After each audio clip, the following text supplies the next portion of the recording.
আসসালামু আলাইকুম ওয়া রাহমাতুল্লাহি ওয়া বারাকাতুহু ইন্নাল হামদালিল্লাহ ওয়াসসালাতু ওয়াসসালামু আলা রাসূলিল্লাহ ওয়া আলা আলিহি ওয়া আসহাবিহি আজমাইন ক্বালা আল্লাহু আযজা ওয়া জাল ফিল কুরআনিল আযীম আউযু বিল্লাহি মিনাশ শাইতানির রাজীম বিসমিল্লাহির রাহমানির রহিম ইয়া আইয়ুহাল্লাযীনা আমানু দুখুলু ফিস-সিলমি কাফাহ ওয়া লা তাত্তাবি'উ খুতুওয়াতিশ শাইতান ইন্নাহু লাকুম আদুউউম মুবিন সাদাকাল্লাহুল মাওলানাল আযীম وصدق رسوله النبي الكريم ونحن على ذلك من الشاهدين والشاكرين والحمد لله رب العالمين। সুপ্রিয় দর্শক মণ্ডলী, মহান রব্বি করিমের দরবারে লাখো শুকরিয়া আদায় করছি যে রব্বি করিম আমাদেরকে অত্যন্ত চমৎকার, অত্যন্ত গুরুত্বপূর্ণ, অত্যন্ত দ্বীনি একটি প্রোগ্রামের সাথে যুক্ত থাকার তৌফিক দান করেছেন। আল্লাহ রব্বি করিম পবিত্র কোরআনে আমাদেরকে জানিয়ে দিয়েছেন পরিষ্কার ভাষায় যে হে মুসলমানগণ, তোমরা ইসলামে প্রবেশ করো পরিপূর্ণরূপে। ইসলামে যেমন ইবাদতের সম্পর্ক, ইসলামের সাথে অনুরূপভাবে আখলাকিয়াতের সম্পর্ক, মুআমালাতের সম্পর্ক, অনুরূপভাবে দেশপ্রেমের সম্পর্ক। তাই আজকে আমরা দেশ ও জাতির সম্মান মর্যাদা নিয়ে কথা বলবো। কথা বলার জন্য যিনি আমাদের সাথে আছেন বিশিষ্ট ইসলামী চিন্তাবিদ, মিডিয়া আলোচক, সুবক্তা, আপনাদের সকলের কাছেই পরিচিত মুখ শেখ মুফতি মাসুম আহমদ, পরিচালক ও শেখুল হাদিস জামিয়া ইসলামিয়া শামসুল উলুম ঢাকা। সাথে আছি আমজাদ হোসেন হেলালি। আসসালামু আলাইকুম। ওয়ালাইকুম আসসালাম। শেখ, কেমন আছেন আপনি? আলহামদুলিল্লাহ। আজকে আপনার কাছে আমরা জানবো যে দেশের মোহাব্বত, দেশাত্মবোধ, এটা কিন্তু ইমানের অঙ্গ বলা হয়েছে এবং রাসূল করিম সাল্লাল্লাহু আলাইহি ওয়াসাল্লাম নবুয়তি জিন্দেগিতে, নবুয়তের আগেও দেশের প্রতি ভালোবাসা, দেশকে মোহাব্বত করা শিখিয়ে দিয়েছেন। হযরত সাহাবায়ে কেরাম রিদওয়ানুল্লাহি আলাইহিম আজমাইন তাই করেছেন। আপনি জানেন যে রাসূল যখন মক্কা থেকে মদিনায় হিজরত করে আসেন তখনও হব্বুল ওয়াতন, জন্মভূমির মায়ায় নবী ফিরে ফিরে চান। আমরা ছোটবেলায় গজলে পড়েছিলাম যে বারবার তাকাতেন সেদিকে, একটা মায়া, একটা মোহাব্বত, যেখানে জন্ম নিয়েছেন, জন্মকাল, শৈশবকাল কাটিয়েছেন, অনেক স্মৃতি সেখানে রয়েছে।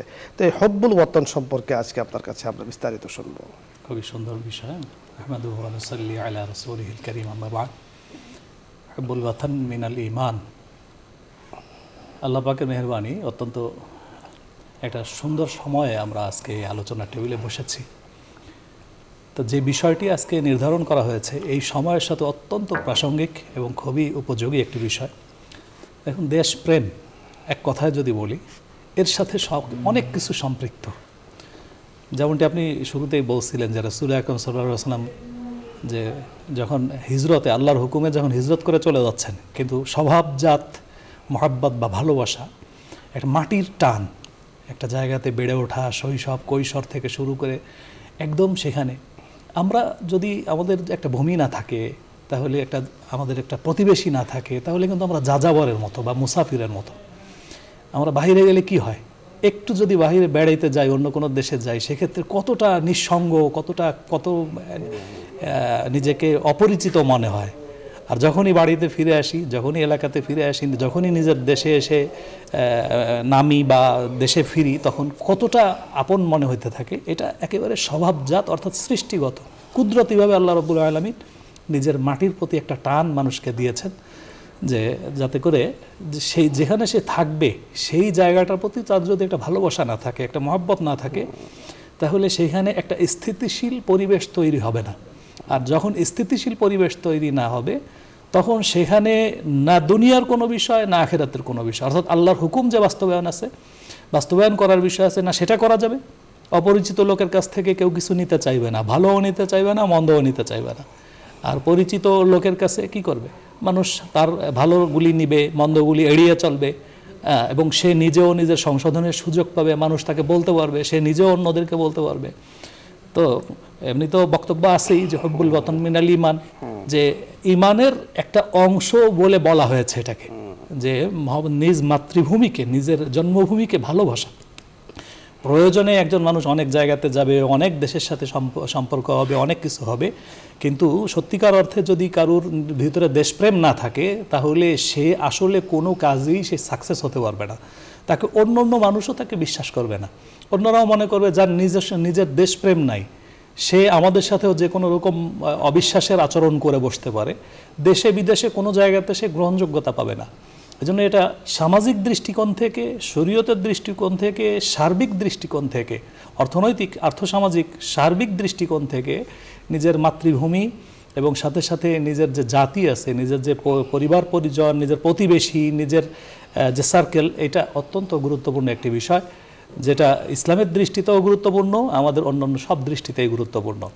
যে কারণে হজরতে নবী আলাইহিস সালাতু ওয়াস সালাম, সাহাবা একরাম সহ আপনি শুরুতে যেটা বলেছেন যে ওনারা ইসলামের প্রয়োজনে পৃথিবীর বিভিন্ন দেশে চলে গেছেন। যদিও ইসলাম কখনো ভৌগোলিক যে জাতীয়তা যেটা আছে, অর্থাৎ ভৌগোলিক জাতীয়তার ভিত্তিতে মানুষের মধ্যে বিভেদ তৈরি করা, এটা ইসলামী শরিয়া সমর্থন করে না। ইসলাম ধর্মীয় যে জাতীয়তা আছে এইটার বিশ্বাসী, কিন্তু ভৌগোলিক যে সীমারেখা আছে এটা গুরুত্বপূর্ণ। অত্যন্ত চমৎকার আপনি বলছিলেন যে এই যে পারস্পরিক ভৌগোলিক জাতীয়তা রক্ষায় করণীয় যে বিষয়টি আপনি বলছিলেন, দর্শক মণ্ডলী, দেশ, জাতি, দেশের মাটি, মানুষকে ভালোবাসা, মোহাব্বত করা, এটা অত্যন্ত গুরুত্বপূর্ণ একটি বিষয়।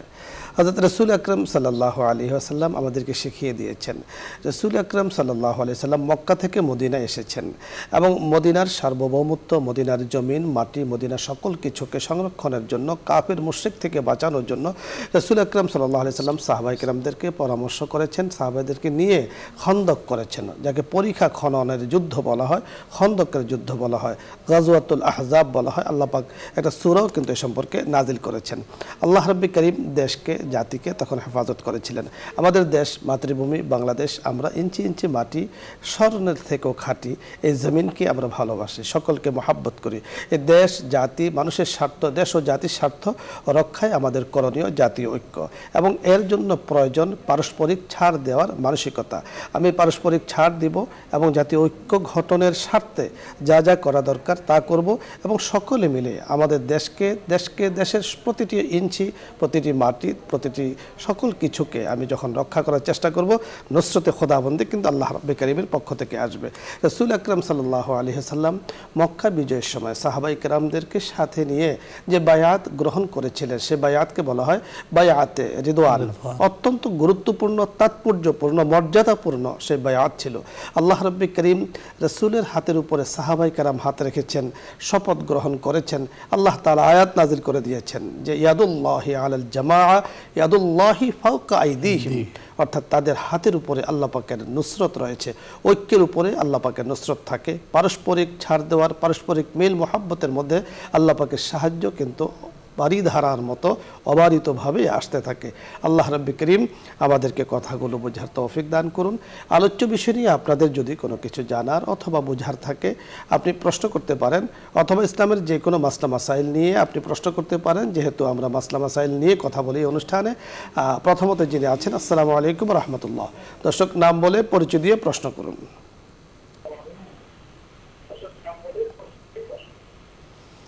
আসসালামু আলাইকুম রাহমাতুল্লাহ। ওয়ালাইকুম আসসালাম রাহমাতুল্লাহ। ওয়ালাইকুম সালাম ওয়া রাহমাতুল্লাহ। জি, আপনি প্রশ্ন করুন, আমরা শুনতে পাচ্ছি। ওই যে আমি বলছি কি যে আমি সিজদার সময় বলি, রুকুতে বলি যে সুবহান রাব্বিল আযীম তিনবার বলি, তারপরে বলি সুবহানাল্লাহি ওয়া বিহামদিহি আস্তাগফিরুল্লাহ ওয়া আতুবু ইলাইহি। সিজদার মধ্যেও যা বলি আল্লাহু আকবার, সিজদা দিয়ে সেখানে বলি যে সুবহানাল্লাহি ওয়া বিহামদিহি সুবহানাল্লাহি। আমরা বুঝতে পেরেছি আপনি যা আমল করছেন তা ঠিক আছে কিনা আমরা আপনাকে জানিয়ে দিচ্ছি। সুবহানাল্লাহি ওয়া বিহামদিহি আস্তাগফিরুল্লাহ ওয়া আতুবু ইলাইহি পড়ি। জি জি জি, ওটা কি ঠিক আছে? আপনি অনুষ্ঠানের সাথে থাকুন, আমরা বুঝতে পেরেছি। জি, সুন্দর প্রশ্ন। আপনি যে আমল করতেছেন ঠিক আছে, কোনো অসুবিধা নাই, এর দ্বারা নামাজের বিশেষ কোনো ক্ষতি হয় না। কিন্তু যে এটা সচরাচর সবাই আমরা পড়ে থাকি, সুবহানাল্লাহ, সুবহানাল্লাহিল আযীম, সুবহান রাব্বিয়াল আযীম, সুবহান রাব্বিয়াল আ'লা, এটা ব্যাপকভাবে পড়া হয়, কিন্তু এর সাথে আপনি যেইভাবে পড়তেছেন এইভাবেও আছে, পড়লে পড়া যায়। হ্যাঁ, পরবর্তী দর্শক, আসসালামু আলাইকুম ওয়া রাহমাতুল্লাহ। ওয়ালাইকুম সালাম ওয়া রাহমাতুল্লাহি ওয়া বারাকাতুহু। হুজুর, আমি ধরমপাড়া সোনাবাস থেকে ইনুস বলছিলাম। জি বলুন। হুজুর, আমার তিনটা প্রশ্ন। রাসূল সাল্লাল্লাহু আলাইহি সাল্লাম বলেন যে নামাজ মুমিনদের মেরাজ স্বরূপ, কথাটার মানে কি একটু বুঝিয়ে বলবেন? আর 2 নম্বর প্রশ্ন হলো, রাসূল সাল্লাল্লাহু আলাইহি সাল্লাম আরো বলেন যে আমি জান্নাতে গরিব লোকের সংখ্যা বেশি এবং জাহান্নামে মেয়েদের সংখ্যা বেশি দেখেছি। হাদিসটা কি সহিহ হাদিস? এই ব্যাপারে কিছু বলবেন। আর 3 নম্বর প্রশ্ন হলো, হুজুর, আমার সহধর্মিনী আপনি নামাজ পড়েন, কিন্তু জোহরেরটা আসরের আগে আগে, আসরেরটা এই মাগরিবের আগে আগে উনি আপনার অনুষ্ঠান দেখেন, উনি মজা করে বলেন, কয়েকদিন বলছেন যে আপনারা হেলালি ভাই কোথায়, আপনার কথা শুনলে উনি মানে বক্তের মতো নামাজ পড়ার ফজিলত সম্বন্ধে যদি কিছু বলেন তাহলে উনি। ধন্যবাদ, আমরা বুঝতে পেরেছি। আপনি শুনতে থাকুন। ইউনুস সাহেব, আপনি বড় চমৎকার সুন্দর প্রশ্ন করেছেন। আসসালাতু মিরাজুল মুমিন, যে কথাটি আপনি জানতে চেয়েছেন এই কথাটি ব্যাখ্যা ওরে। জি, এটা যে হাদিসের আলোকে কথাটা বলা হয়, নবীজি সাল্লাল্লাহু আলাইহি ওয়াসাল্লাম যে মেরাজে গিয়েছিলেন, আল্লাহর সাথে সাক্ষাৎ হয়েছিল, অনেক লম্বা ঘটনা। তারপরে মুমিনরা আল্লাহর সাথে কিভাবে সাক্ষাৎ করতে পারে, তো এটা হলো তখন সেই প্রেক্ষাপটে নবী সাল্লাল্লাহু আলাইহি ওয়াসাল্লাম বলেছেন যে আসসালাতু মিরাজুল মুমিনিন, একজন মুমিন যখন নামাজে পূর্ণ মনোযোগ দেয় অর্থাৎ সুন্নাহ মোতাবেক সুন্দরভাবে নামাজ পড়ে, এর মাধ্যমেই তার সাথে আল্লাহর দিদার বা আল্লাহর সাক্ষাৎ হবে। যেহেতু নামাজ হলো হালাতুল মুনাজাত, জি, নামাজকে বলা হয় গোপনে রব্বে কারীমের সাথে কথাবার্তা। আর আল্লাহ তাআলার সাথে রাসূল আকরাম সাল্লাল্লাহু আলাইহি সাল্লাম মেরাজের রজনীতে গোপনে কথাবার্তা বলেছেন এবং সেই রাত্রিতে নামাজ আমাদের উপরে ফরজ হয়েছে। এজন্য একজন ব্যক্তি যখন নামাজে দাঁড়ায় তখন তার অন্তরাত্মা অটোমেটিক আল্লাহ তাআলার কাছেই চলে যায়। এজন্যই সেভাবে বলা হয়েছে। আরো ব্যাখ্যা আছে, মোটামুটি আপনাকে বোঝানোর আমরা চেষ্টা করেছি। মেয়েরা জাহান্নামে বেশি যাবে, গরিবরা জান্নাতে যাবে, এই কথাটির ব্যাখ্যা কি? এই কথা অত্যন্ত, আপনি এটাও জানতে চেয়েছেন যে হাদিসের মান কি, হাদিসটা সহিহ হাদিস, ঠিকই আছে এবং অত্যন্ত গ্রহণযোগ্য হাদিস। আমরা তো দুনিয়াতেও যাদের সম্পদ বেশি থাকে তাদের কিন্তু দায়বদ্ধতা এবং তাদের হিসাব নিকাশও বেশি থাকে, যে কারণে গরিবদের হিসাব নিকাশও কম। এজন্য গরিবরা যদি আমল আখলাক ইমানের পর্যায়ে ঠিকঠাক থাকে, তার অর্থ সংশ্লিষ্ট বা দুনিয়ার সম্পদ সংশ্লিষ্ট হিসাব তাদের যেহেতু অনেক কম, এজন্য তারা একটু দ্রুত জান্নাতে চলে যাবে। তার অর্থ এই না যে ধনীরা, হ্যাঁ ধনীরা যদি আল্লাহ হিসাব নেওয়া শুরু করেন আর তারা যদি হিসাব দিতে পারে তাহলে তারাও যাবে, অথবা তারা যদি দুনিয়াতে তাদের মালের হক আদায় করে, যে আল্লাহ তাদের হিসাবে নিলেন না যে দুনিয়াতে তো হক আদায় করে আসছে, আল্লাহ তো জানেন, তো তারাও যাবে। এই দৃষ্টিকোণ থেকে কথাটি বলা হয়েছে। আর আরেকটি বিষয় যেটি মেয়েদেরকে বেশি দেখা গেছে জাহান্নামে, এটা হাদিসের মধ্যে স্পষ্ট আসছে। জিজ্ঞাসা করি ইয়া রাসূলুল্লাহ এটা কেন?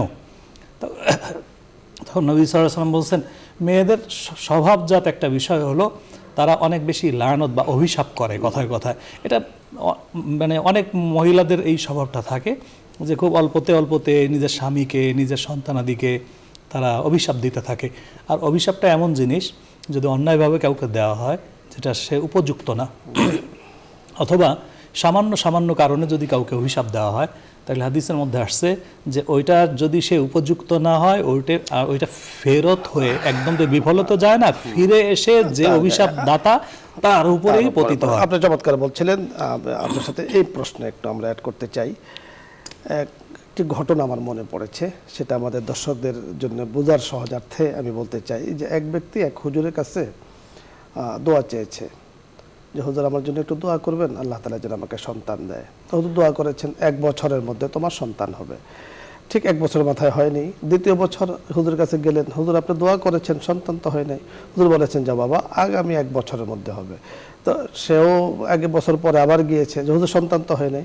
তৃতীয় বছর আবার গিয়েছে। হুজুর বললাম তোমার সন্তান তো হওয়ার কথা, হয় নাই কেন? আচ্ছা বাবা তুমি যে সন্তান হওয়ার যে মাধ্যম জগতের মধ্যে আল্লাহ পাক দিয়ে থাকে, তুমি কি সেটা করেছো, বিবাহ শাদী করেছো?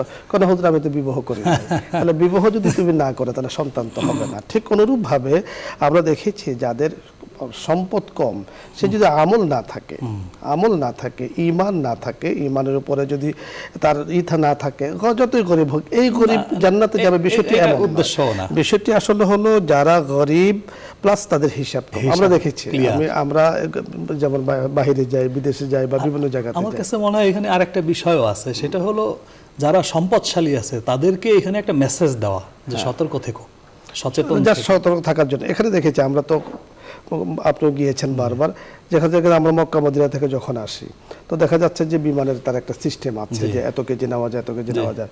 যার নাই তার কোনো চিন্তা নাই, যে অনেক কিছু ক্রয় করে ফেলেছে তার কিন্তু চিন্তা যে আমি কিভাবে কত মাপ যাবো, মাপো এই করে আমি যাবে। ঠিক এমন ভাবে যার সম্পদ কম তার হিসাব কম, কিন্তু তার অবশ্যই তার ঈমান আনতে হবে, তারপরে আমলে টিকিট কাটতে হবে, ঈমানের ট্রেনে উঠতে হবে, সকল কিছুর পরে যেহেতু হিসাব কম। আর যার সম্পদ আছে, ওনার ঈমান আছে, আমাল আছে, উনি ব্যাপক খরচ করেছেন, নিশ্চয়ই তার ফজিলত রয়েছে, নিশ্চয়ই তার ফজিলত আছে, নিশ্চয়ই তার সম্মান আছে, নিশ্চয়ই তার মর্যাদা আছে। তো এই সকল কিছু মিলিয়ে মূল বিষয়টি হলো ঈমান, ইখলাস, আমালের সাথে সম্পৃক্ত। অনেক আল্লাহ পাকের কি বলে বান্দা আছেন যাদেরকে আল্লাহ তাআলা জান দিয়েছেন, মাল দিয়েছেন, সম্পদ দিয়েছেন, আল্লাহর রাহে প্রচুর ব্যয় করেন, দেশ ও জাতির ইসলামের বহু খেদমত করছেন। নিঃসন্দেহে এর কিন্তু বিশাল একটা ফায়দা কিন্তু রয়েছে ওনার উপকারে। আল্লাহ পাক এই খেদমতের কারণে দুনিয়াও সহজ করবেন, পরকালও আল্লাহ তাআলা আসান করে দিবেন। আরেকটি প্রশ্ন উনি করেছেন যে জোহরের সময় জোহরের নামাজ না পড়ে একদম আখেরি সময় পড়ে, আসরের সময় একদম শেষ সময় পড়ে। আসলে এই কাজটি কিন্তু ঠিক নয়। হাদিসের মধ্যে রাসূল আকরাম সাল্লাল্লাহু আলাইহি ওয়াসাল্লাম বলেছেন যারা নামাজকে শেষ ওয়াক্তে পড়ে এদের সম্পর্কে বলা হয়েছে এরা হলো মুনাফিকদের অনেকটা লক্ষণ তাদের মধ্যে পাওয়া যায়। কোন নামাজকেই আমার মক্কা মদিনা দেখে এসেছে আউয়াল ওয়াক্তে তারা নামাজ পড়ে। আমাদের ইসলামিক ফাউন্ডেশন থেকে নামাজের সময় দেওয়া আছে, ঠিক ওই সময় নামাজ পড়া। কোনো কারণে যদি কোনোদিন বিলম্ব হয়েছে সেটা ভিন্ন মাসআলা, কিন্তু অভ্যাস করে নেওয়া নামাজকে দেরিতে পড়া এটা একদম অবহেলাও বটে। আল্লাহ রাব্বুল কারীম আমাদেরকে বোঝার তৌফিক দান করুন। মুফতি সাহেব ধন্যবাদ আপনাকে, দর্শক মণ্ডলী আপনাদের সকলকে ধন্যবাদ জানাচ্ছি। এত সুন্দর চমৎকার অনুষ্ঠানের সাথে আপনারা এই সময় যখন আপনারা আরাম করেন, এই সময় আরামকে বাদ দিয়ে, আরামকে একেবারে জলাঞ্জলি দিয়ে আপনারা দিনী প্রোগ্রামের সাথে যুক্ত হয়েছেন, স্বাগত আপনাদেরকে, ধন্যবাদ আপনাদেরকে। খায়রের ফয়সালা আল্লাহ পাকের কাছে কামনা করছি। আজকে আর নয়, আগামী দিন দেখা হচ্ছে এ পর্দায়। এই আশাবাদ ব্যক্ত করে আজকের মতো বিদায় নিচ্ছি। আসসালামু আলাইকুম ওয়া রাহমাতুল্লাহি ওয়া বারাকাতুহু। দোয়া হবে, দুরূদ ইস্তিগফার পাঠ করি। اللهم صل على سيدنا ونبينا وشفيعنا وحبيبنا مولانا محمد صلى الله عليه وعلى آله وأصحابه وبارك وسلم.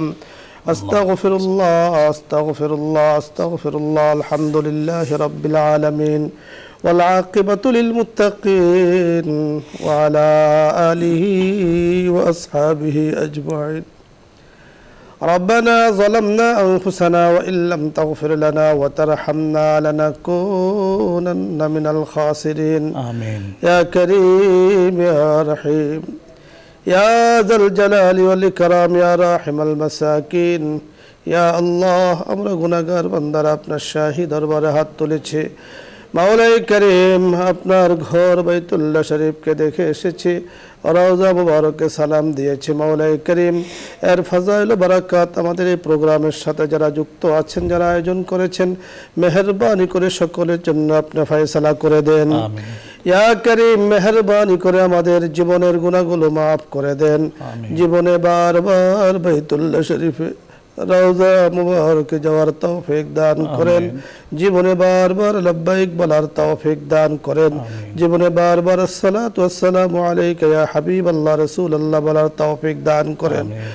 ইয়া করিম মেহেরবানি করে আমাদের দেশের জন্য, দেশ ও জাতির জন্য সর্ব অবস্থায় কল্যাণের ফয়সালা করে দেন।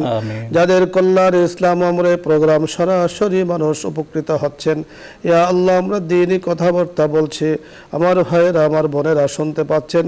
মাওলাই করিমে মুহাব্বতকে আপনি কবুল করে নেন, আয়োজনকে কবুল করে নেন, বসুন্ধরা পরিবারকে কবুল করে নেন, চেয়ারম্যান মহোদয়কে, পরিবারের সদস্যবৃন্দদেরকে কবুল করে নেন। ইয়া আল্লাহ সকলের জন্য খায়র ও কল্যাণের ফয়সালা করে দেন, বর্ধনশীল রিজিক করে দেন, বরকতময় হায়াতের ফয়সালা করে দেন। ওগো করিম কত মানুষ হাত তুলে আছেন, অসুস্থ মানুষগুলোকে সুস্থতার নিয়ামত দান করেন। ইয়া আল্লাহ কত মা তার সন্তান নিয়ে পেরেশানিতে আছেন, কত সন্তান বাবাহারা হয়ে কবরের পাশে গিয়ে বাবা বাবা বলে ডাকছেন, কিন্তু কবর থেকে তো আওয়াজ দিচ্ছে না। ইয়া করিম এই ধরনের যারা কবরবাসী হয়েছেন, ঈমান নিয়ে যারা কবরবাসী হয়েছেন, মেহেরবানি করে সকলকে আপনি মাফ করে দেন। মাওলাই করিম আপনি তো করিম, আপনি তো রহিম, আপনি তো ওয়াসি'। ইয়া আল্লাহ দিতে পছন্দ করেন, না দিলে না চাইলে নারাজ হয়ে যান। মেহেরবানি করে আপনার হাবিব যা কিছু কল্যাণ চেয়েছেন আমরাও চাই, আমাদের জন্য সে ফয়সালা করে দেন। ইয়া আল্লাহ যার থেকে ফানা চেয়েছেন আমরাও ফানা চাই, মেহেরবানি করে আমাদের সকলকে আপনি হেফাজত করেন।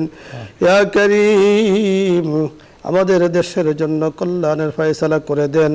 দেশ ও জাতি সর্ব অবস্থায় যেন ইয়া আল্লাহ তাওহীদের উপরে চলতে পারেন, ঐক্যের সাথে থাকতে পারেন, সেই তৌফিক দান করেন।